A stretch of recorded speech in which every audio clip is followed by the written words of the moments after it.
आपका क्या मोटिव रहा कि आप धीरे धीरे राजनीति में? मैं बिल्कुल किसान वर्ग से आता हूँ। मेरे पापा बकरी चराते। मैं ज्यादा धनबल कहीं से नहीं हूँ। जब मैं चुनाव लड़ा, जब मैंने नॉमिनी वो किया तो मैं एबीवीपी से था। कई लोग ऐसे मिले होंगे जो आपको गिराने की बातें करते हैं। जो मेरा सबसे ज्यादा विरोधी रहेगा वो मेरा सबसे पास रहेगा। आपका राजनीति में आगे क्या कदम रहेगा? आप आगे दिलीप क्या भाई, सोच रहे हैं? तो यही कहूंगा दौसा के लोगों से, अगर आप राजनीति में हो मजबूती से रहो।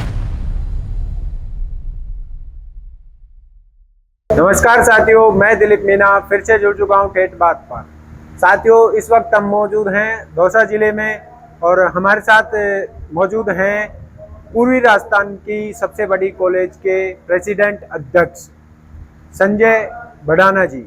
इनसे जानेंगे कि ये प्रेसिडेंट बने हैं और अभी इनका कार्यकाल चल रहा है, तो क्या क्या इनको समस्याएं फेस करनी पड़ती हैं और कैसे कैसे यहाँ पे केसेस आते हैं कि स्टूडेंट्स को क्या क्या प्रॉब्लम्स फेस करनी पड़ती है और यहाँ के क्षेत्र की क्या क्या इनको समस्याएं मिलती हैं और क्या सरकार द्वारा या फिर कॉलेज के जो युवाओं के साथ के इनको क्या क्या देखने को मिलता है। नमस्कार जी। नमस्कार जी। नमस्कार दिलीप भाई, और आपके चैनल को और आपके दर्शकों को भी बहुत बहुत आभार कि आपने मुझे यहाँ निमंत्रण दिया, आपने मेरी बात रखी, आप मेरे को यहाँ बुलाया। सबसे पहले तो आपको भी धन्यवाद।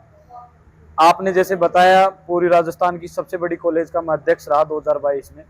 उसके बाद लंबवत मैं लोगों से और छात्रों से लगातार जुड़ाव में रहा। मेरी जो जो मैनिफेस्टो में मैंने जो बातें रखी थी उनको लेकर मैं लगातार लंबवत चलता रहा। वो सारी बातें कंप्लीट रही और अभी छात्र संघ के बाद में अब क्षेत्रीय पॉलिटिक्स में अभी रुचि चल रही है। लगातार उनमें संघर्षरत हैं।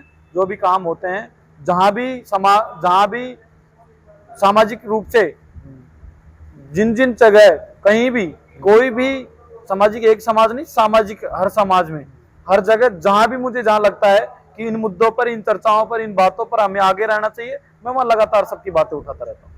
अभी जो मुद्दा चल रहा था, जो कि एक भाई थे उनकी करंट लगने से मौत हो गई थी, वो क्या मुद्दा था और अभी क्या वर्तमान उसमें क्या न्याय मिला उनको? देखो, ऐसे काफी मुद्दे कई बार चलते रहते हैं, तो उनके बीच में नेता पहुंचकर, जो नेता अंतिम क्षेत्र में या कोई स्टूडेंट के बीच में देख लो या क्षेत्र के बीच में देख लो, अंतिम पंक्ति में खड़े हुए व्यक्ति की आस एक नेता से होती है। उस नेता उस आस के ऊपर खरा उतरता है और उस जगह जहां उसको जरूरत हो वहां वो पहुंच जाता है। उसकी बातें मजबूती से प्रशासन के लोगों के बीच में, शासन के लोगों के बीच में जो उसकी जिम्मेदारी तय है उस जिम्मेदारी में मजबूती से वो रखता है, तो वो नेता होता है। ऑफिशियल बात है। तो अभी भी मुद्दे हैं, काफी और मुद्दे थे, उन मुद्दों पर हम एक्टिव रहते हैं। जहां मुझे लगता है, जहां मेरे लोगों के लिए मुझे खड़ा होने की आवश्यकता होती है, मैं वहां लगातार खड़ा रहता हूँ। अब आपका क्या मोटिव रहा कि आप धीरे धीरे राजनीति में उतरे? देखो, मैं बिल्कुल इसके पीछे कोई कारण? मैं दिलीप भाई, मैं बताऊं, मैं बिल्कुल किसान वर्ग से आता हूँ। मेरे पापा बकरी चराते हैं। मैं ज्यादा धनबल कहीं से नहीं हूँ। मेरा गांव दौसा जिले के पास में पड़ता है। मेरे गांव में स्वर्गीय राजेश पायलट जी खत्म हुए थे। राजेश पायलट जी की मूर्ति को मैं शुरू से देखता आया हूँ, तो उनके बारे में था इच्छा थी कि नेता बनने के बाद में, और नेताओं के बारे में, जो अच्छे नेता होते हैं उनकी क्वालिटियां होती हैं, तो मैं उनसे हमेशा प्रेरणादायक रहा हूँ। राजेश पायलट जी के बारे में मैंने काफी डीपली पढ़ा है। मेरी वैचारिक जरूर मैं किसी और पार्टी के मत में हो सकता हूँ, लेकिन राजेश पायलट जी को मैं बहुत लाइक करता हूँ। उनकी जीवनी को मैंने बहुत तरीके से पढ़ा है और लगातार मैं कोशिश करता हूँ कि मेरे से ऐसी कोई गलती नहीं हो जाए, ऐसे कोई वो नहीं हो जाए कि मुझे नीचा देखना पड़े। मैं लगातार सारी चीजें ऐसी करने की कोशिश करता हूँ कि मुझे अच्छा लोगों में बैठ उठक मिले, अच्छे लोगों का प्यार मिले। और राजनीति में देखो, राजनीति भविष्य के गर्भ में है। किसी को पता नहीं है कि कहाँ कौन सी जगह कहाँ राजनीति का क्या रहेगा, लेकिन मैं तो इतना चाहता हूँ कि जहां रहूं, जिस जगह लोग मुझे मौका दे, मैं वहां मजबूती से उनकी आवाज बनूं। तो आपने लोगों के साथ जुड़े, आपको जो क्या क्या फेस करने पड़ते थी प्रॉब्लम जब आप? फेस तो ऐसी बात है, जब मैं पहली बार कॉलेज में आया था, हाँ। मैं 2019 में कॉलेज में आया था। पहले से मैं दौसा कॉलेज के बारे में, हमारे लोगों के और स्टूडेंट था, तो सबसे सुनता रहता था मैं कि दौसा की राजनीति इतनी बेकार है, दौसा में गुंडागर्दी का माहौल है, ऐसा है, वहां तो जातिगत राजनीति होती है, वहां के लोग तो बहुत बेकार वो होते हैं, स्टूडेंट खराब हो जाते हैं। ये मैंने काफी चीजें सुनी थी।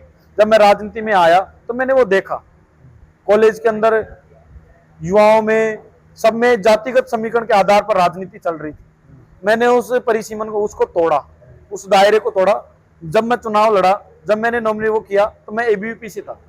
एबीवीपी के बाद में मैंने कहा तो एबीवीपी के सिंबल के बाद मुझे निर्दलीय चुनाव लड़ना पड़ा।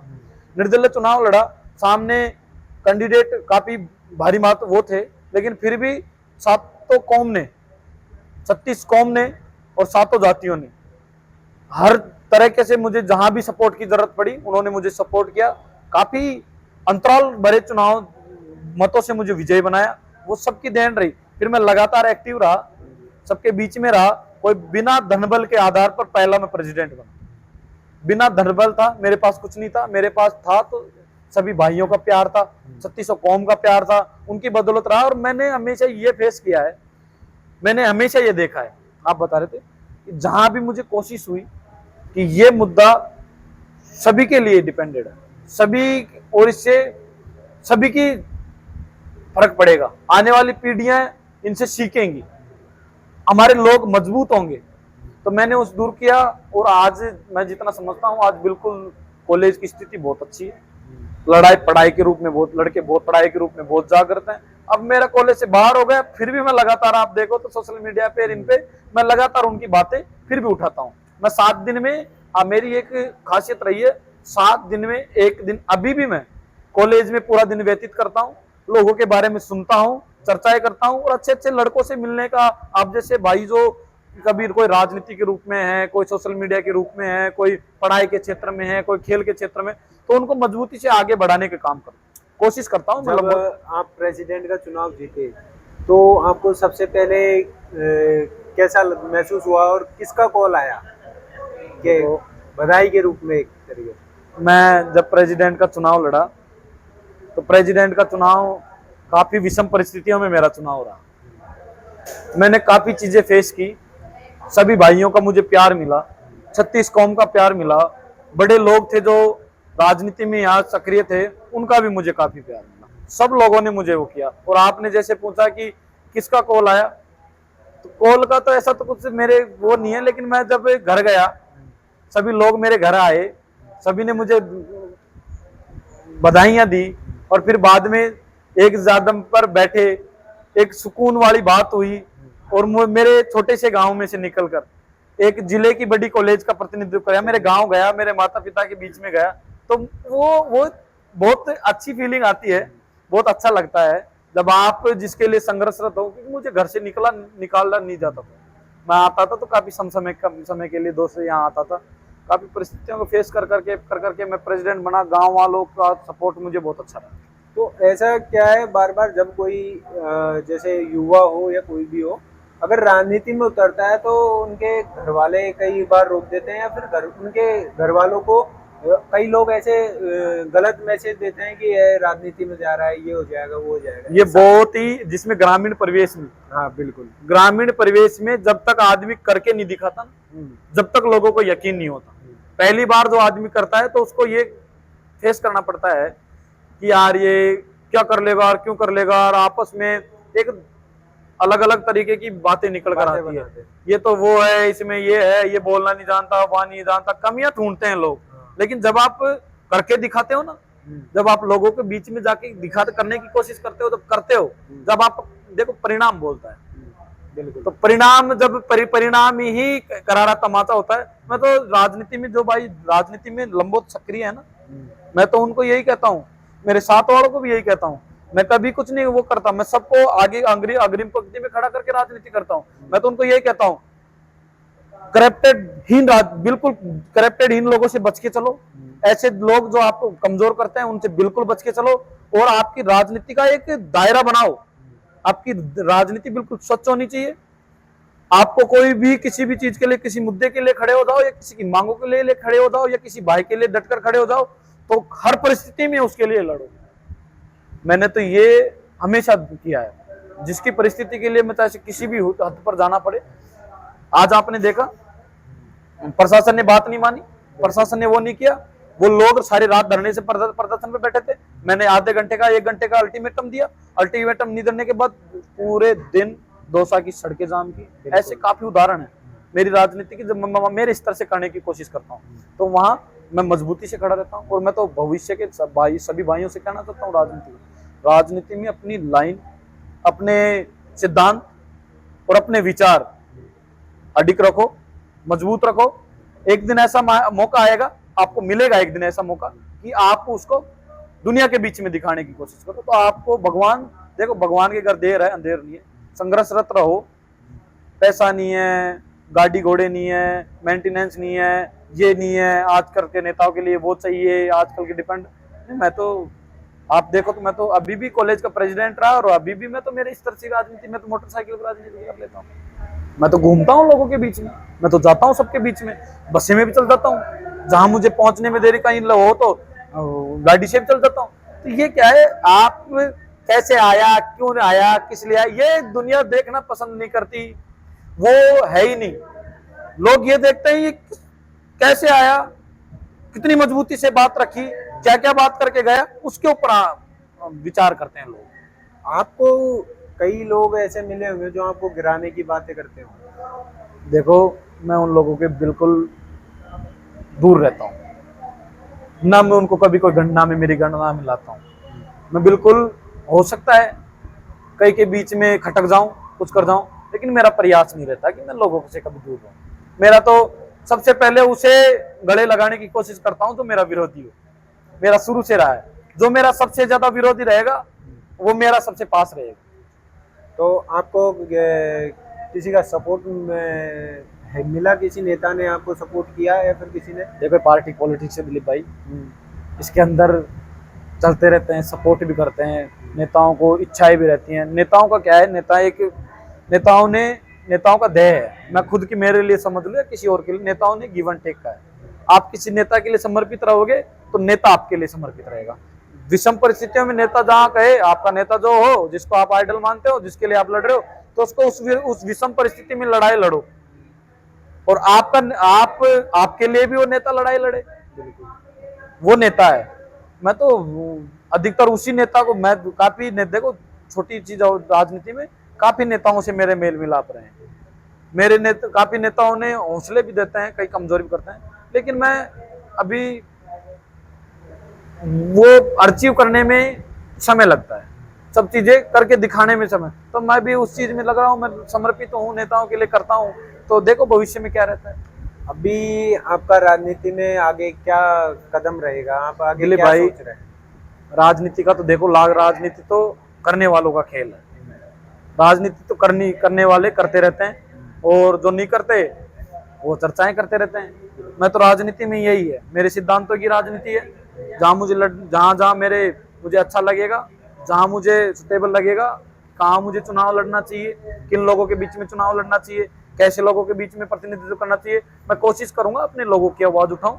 मेरा तो यही मोटिव है कि जहां मुझे, अभी मैं संगठन में हूँ, भारतीय जनता पार्टी से मैं बिलोंग कर रहा हूँ, तो पार्टी जहां मुझे दायित्व देती है, या किसी जगह मैं चुनाव लड़ता हूँ, लोग मुझे चुनाव वोट देते हैं, जीत हार का कुछ भी रहता है, मैं उनके लिए आजीवन जो मेरे साथ खड़े रहेंगे, मैं उनका हमेशा हर विषम परिस्थिति में आवाज उठाता रहूं। आपको क्यों लगा कि भारतीय जनता पार्टी आपके लिए सिक्योर है और उसमें जाएंगे तो आपका फ्यूचर बनेगा और लोग आपके साथ? देखो मैं आपको बता दूं ना, लोग कहते हैं कि मेरी विचारधारा शुरू से भारतीय जनता पार्टी की रही। जब मैं प्रेसिडेंट था, कांग्रेस की सरकार थी, मैंने यहाँ के तत्कालिक मंत्री को भी मैंने ललकारा, उसके बाद में भी मैं बीजेपी के फायदे पर खड़ा रहा, हमेशा भारतीय जनता पार्टी के लिए रहा हूं। मैं पहले आदर्श विद्या मंत्री का स्टूडेंट रहा हूं, 9 साल तक भारतीय जनता पार्टी के बीच में, जब 9वीं क्लास में पढ़ता था, जब मैं आदर्श विद्या मंदिर का स्टूडेंट हुआ करता था, तो मैं आरएसएस की विचारधाराओं से परिचित था। रोज उनके जो दंड होते थे, वो होते थे, उनकी जो विचार है, बच्चा परिपक्व करके जो भेजता है, तो उसका वो मैं शुरू से वहां रहा। फिर बाद में धीरे धीरे एबीवीपी के संगठन से जुड़ा, एबीवीपी संगठन के बीच में मैंने कॉलेज में काम करने की काम किया। हो सकता है किसी कारण मेरे को टिकट नहीं मिला, निर्दलीय रहा, फिर मैंने मेरे विचारों की राजनीति जिंदा रखी। मैं चुनाव जीतने के बाद भी मैंने तो, जब पॉलिटिक्स की शुरुआत रही, कॉलेज का भी रहा, तो मैंने तो कभी कॉम्प्रोमाइज नहीं किया कांग्रेस वालों से। मैं तो उनके विरोध में खड़ा रहा, उनसे उन्होंने आंख दिखाने की कोशिश की तो मैंने उनको ईंट का जवाब पत्थर से दिया है, मजबूती से लड़ाई लड़ी। और अभी भी मैं तो भारतीय जनता पार्टी के लिए हूँ। जहां मुझे संगठन मौका देता है, जहां मुझे पार्टी सिंबल देती है, जहां मुझे लोग वोट देते हैं, उनकी राजनीति करता रहूंगा। और आपका क्या मोटिव रहता है कि आपको लगता हो कि कॉलेज में मतलब ऐसी क्या प्रॉब्लम आपको ज़्यादा देखने को मिलती है कॉलेज में जब आप देखो, कॉलेज में मैं जब प्रेसिडेंट था, सबसे पहले तो मैंने राजनीति में घुसने से पहले ये किया कि मैं जातिवाद का टैग कभी नहीं लगा। मैं कोशिश करूंगा, हो सकता है मैं अपनी जाति के लिए कई बार लड़नी पड़ जाए तो मैं उनके लिए भी लड़ूंगा, और जहां अन्य जाति की बात होगी तो मैं उनके लिए। सबसे पहले मैंने दौसा कॉलेज के अंदर वो नेता, आज भी मेरे भाई काफी तय वो हैं जो बिल्कुल दूसरे वर्ग से आते हैं, उनके साथ भी खड़ा रहता हूँ। और अपने को मैंने स्टूडेंट पॉलिटिक्स में और ना ही कभी बात जातिगत राजनीति कभी नहीं। मैं जातिगत राजनीति जो दौसा का सबसे चरम सीमा पे थी, उसको मेरे स्तर से उसे डाउन करने की कोशिश की। अभी कॉलेज का दूसरा, कॉलेज का जो मैंने मैनिफेस्टो में बात रखी थी वो मैंने पूरी करवाई। अभी कॉलेज की वर्तमान में शिक्षा स्थिति कैसी है यहाँ के? अभी क्या है, अभी सेमेस्टर सिस्टम आ गया, उसके बाद में सेमेस्टर सिस्टम बात ही मैंने अभी परसों पहले 3-4 दिन पहले मैंने एक प्रोटेस्ट किया था कॉलेज। एक तो सेमेस्टर प्रणाली बंद हो, सेमेस्टर प्रणाली से क्या है, बच्चों को कभी पता नहीं लग रहा और बच्चे को अधिकतर फेल किया जा रहा है। जो हाई रैंक से पास होके आ रहे हैं, जिनकी 90-99% है, वो बच्चे यहाँ आकर फेल हो गए थे। बहुत केस तो देखने को मिलते हैं उनके ऊपर क्या है कि उनके घर वाले भी ऑब्जेक्शन कर रहे हैं, कॉलेज में जाके बिगड़ गई लड़कियां बहुत ज्यादा। लड़कियों को पहली बात तो घर वाले क्या है भेजते नहीं है बाहर, और जब बाहर भेजते हैं फिर परिणाम देखते हैं तो घर वाले बहुत अचंभित। तो इसको लिए मैं प्रोटेस्ट किया है, जो मेरे से जहां तक का मेरा स्तर था वहां मैंने प्रोटेस्ट करके उस बात को पहुंचाने की कोशिश की है। और मैंने कल मेरी प्रिंसिपल साहब से बात हुई थी, उन्होंने वहां अधिकारियों से आयुक्तालय में बात की है। आयुक्तालय में कोई मीटिंग हुई थी, उसके अंदर उन्होंने खुद का मेरा वो रखा है और उन्होंने कहा है कि स्पष्ट 7 दिन में कोई अगर होता है कुछ तो इसके अंदर कुछ करेंगे। मैं सेमेस्टर प्रणाली के बिल्कुल विरोध में हूँ। तो सेमेस्टर प्रणाली, दूसरा छात्र संघ का चुनाव होना चाहिए। छात्र संघ चुनाव निकलता है तो मेरे जैसे लोगों को आगे राजनीति में मंच मिलता है, अपना कहने का, कुछ करने का, कुछ कर गुजरने का काम एक अच्छी तरह से मंच अच्छी तरह। तो अपने बीच का कोई छात्र निकले, आगे पहुंचे, और दौसा कॉलेज का तो इतिहास रहा है। आप देखो दौसा कॉलेज में जो छात्र संघ का चुनाव लड़ा है और जो छात्र संघ के अध्यक्ष रहे, कई रियर कंडीशन को छोड़ के वो लोग आज राजनीति को बहुत अच्छी तरीके से नाप रहे हैं और बहुत उच्च स्तर पर हैं, बहुत मजबूती से हैं। तो मैं तो अब संघर्ष रहे, चलता रहेगा, कहाँ तक जाती है गाड़ी। चलो अब बात करें यहाँ के स्थानीय विधायक की, डीसी बैरवा, उनके द्वारा कितने क्या कार्य कराए गए हैं? देखो, मेरा कद अभी इतना नहीं है, मेरी बात सुनो, मैं छात्र संघ का अध्यक्ष हूँ, कोई मेरा वो नहीं है। विधायक साहब उसकी जगह है। नहीं, मैं उनके कार्यों को उनके कार्य, क्योंकि वो कांग्रेस से बिलोंग करते हैं, कांग्रेस पार्टी से हैं, तो उनके स्तर की जो बातें होती हैं वो करते होंगे, उनके काम कर रहे हैं ना। मैं अभी उनकी कोई व्यक्तिगत व्यक्तिगत किसी के ऊपर मैं करना नहीं चाहता। और आपका युवा है, बढ़िया है, उन्होंने चुनाव, देखो चुनाव हार जीत का कुछ रहता है, तो उन्होंने चुनाव जीता है, बढ़िया है, आज वो विधायक है। तो मैं तो यही कहूंगा कि सभी के काम करने चाहिए, सभी की बातें रखनी चाहिए, हर जगह पहुंचना चाहिए, उपस्थित होना चाहिए। हमारी जो भी बातें हैं विधानसभा में उठाएं, यहाँ की जो लीगल प्रोसेसिंग है उनको मजबूती से विधानसभा में उठाएं। और मेरा भी कद नहीं है, देखो मैं बात नहीं कर सकता कि विधायक और प्रेसिडेंट बहुत अंतर है, मैं तो स्टूडेंटों की बात होगी। आप अगर जो लोग आपकी वीडियो देख रहे हैं, जो यूथ यहाँ का दौसा का या फिर कोई भी है, उनको क्या सजेशन आप देना चाहेंगे कि अगर फ्यूचर में वो भी आपकी तरह एक युवा नेता उभर कर निकले? देखो मैं तो क्या मोटिव देना चाहेंगे? मैं तो यही कहना चाहता हूँ, युवा जो पॉलिटिक्स में जाना चाहते हैं उनको तो मैं ये कहना चाहता हूँ कि अपनी खुद की जो नियम है वो नियम खुद के पहले बना लो कि मुझे राजनीति में इस जगह राजनीति करनी है, ये मेरे नियम है, इसके अलावा मैं कोई राजनीति नहीं करूंगा। अपने खुद के सेल्फ डिफेंस करो कि यार ये अच्छा है, ये बुरा है, खुद तुलना करो राजनीति में, क्योंकि दूसरों हाथों में खेलता है राजनीति। क्योंकि हमें भी धीरे धीरे सीखने का मौका मिला है। अभी तक मैंने यही सीखा है कि खुद की राजनीति खुद के हाथों से करो, जहां आपको अच्छा लगे वहां प्रदर्शन करो। और राजनीति में अच्छे लोगों का जुड़ाव भी रहता है, बुरे लोगों का जुड़ाव रहता है। लंबे अच्छे लोग रहते हैं जो आपके बीच में, वो आपके बीच में सिंबल के रूप में जुड़े रहते हैं। और जिनको अपने कोई पूरी करनी हो, उनको फेम लेना हो, उनको कई चीजें समय सीमा तय रहती है उनकी। लगातार राजनीति को आप बढ़िया तरीके से देखो, ये ग्रामीण प्रवेश की राजनीति है दौसा की, यहाँ की करोगे तो सत्य पैड़ी रहना पड़ेगा, लोगों से कनेक्शन बनाने पड़ेंगे, हार्ट टू हार्ट कनेक्शन हो। आप जिस गांव में जाओ, जहां जाओ, उनके बच्चे बच्चे की जुबान पे आपका नाम हो। आज मुझे ये सौभाग्य है कि इतनी सी उम्र में मुझे आज दौसा के लोगों ने बहुत कुछ दिया। तो यही कहूंगा दौसा के लोगों से, अगर आप राजनीति में हो तो मजबूती से रहो, खुद के नियम कानून तय करो, उसके हिसाब से राजनीति करो। और पैसा पॉलिटिक्स में कोई ज्यादा इंटरेस्ट वो नहीं है, पैसा सीमित है कि हाँ आपको, लेकिन अच्छे लोग होते हैं जो आपको आगे बढ़ाने की कोशिश करते हैं। दूसरी बात रही शिक्षा के क्षेत्र में, शिक्षा के क्षेत्र में दौसा अब बहुत आगे गया, पहले वाली बातें नहीं रही, पहले वाले गुंडागर्दी, ऐसा कोई भय व्याप्ति, ऐसा कोई माहौल है नहीं। आज बहुत अच्छा है, दौसा का वातावरण बहुत अच्छा है, दौसा के लोग बहुत अच्छे हैं, अधिकारी बन रहे हैं यहाँ की अभी महिलाओं का आरएएस में बहुत, लड़कियों का आरएएस में इनमें, और शिक्षा के क्षेत्र में भी बहुत है। तीसरा व्यावसायिक रूप में, व्यावसायिक रूप से मैं इनको कहूंगा आज एआई का जमाना आ गया, एक्सपर्ट होना चाहिए, आदमी को सीखना चाहिए, फॉरवर्ड हो जाओ।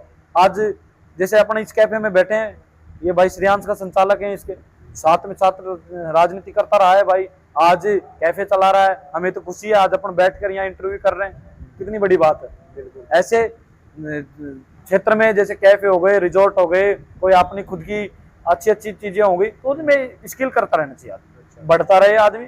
राजनीतिक रूप में हो गया, शिक्षा का क्षेत्र हो गया, और सीधा व्यवसायिक क्षेत्र हो गया। तो व्यवसाय करो, व्यवसाय में आगे आना चाहिए युवाओं को, बहुत मजबूती से आना चाहिए। जहां जहां जिनका रियल एस्टेट का हो या किसी का कैफे रिजॉर्ट या कोई सा भी हो, उसके व्यापार में बढ़ना चाहिए।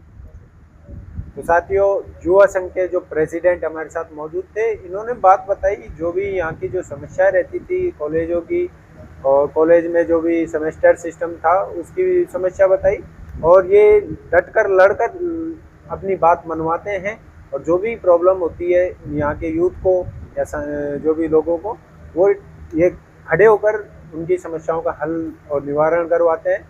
और आपको इस क्षेत्र में क्या क्या प्रॉब्लम्स होती हैं और क्या क्या भाई के साथ जुड़ने का मौका मिलता है, कैसे कैसे, और कोई चीज़ जो देखने के लिए जुड़े रहिए हमारे साथ, हमारे चैनल ठेठ बात पर। जब तक के लिए नमस्कार, धन्यवाद।